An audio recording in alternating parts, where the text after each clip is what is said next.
Shubor nakaslem jong unongsan Hima. Ka Sarkar Jilla Kalabinbina bak election hapo Garo Hills Autonomous District Council. Kanlong haka shpotrik Ïaïong arhajar arpuhenrio.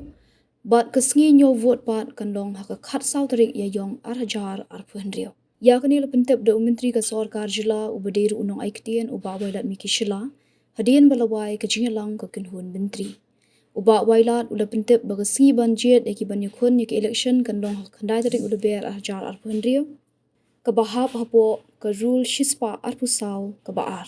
Ka tarik bakhadu ban Thep kerteng ki kertong kandong ha khandu tarik deber arja arpuhendriu hashwa kapor lai biji janmiet.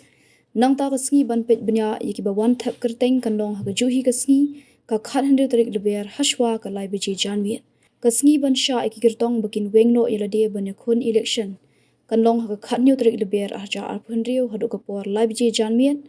Ka tarik ban penkot eka jing pej banya bat ban penbena pat ba eki kertong ki badi hok banyakun bat ban ai ki symbol kanlong ha khat pra tarik leber arhajar arpuhendrio. Ka Sngi Thep vote ha shpho tarik kan sedang nadu kapor Ñiew biji menstap hadu kapor saw biji janmiet. So it's like this. The date for calling the constituent to elect their representative under Rule 124.2, it's 9th of March 2026. Next is last date for filing of nomination is 16 March 2026 before 3 p.m.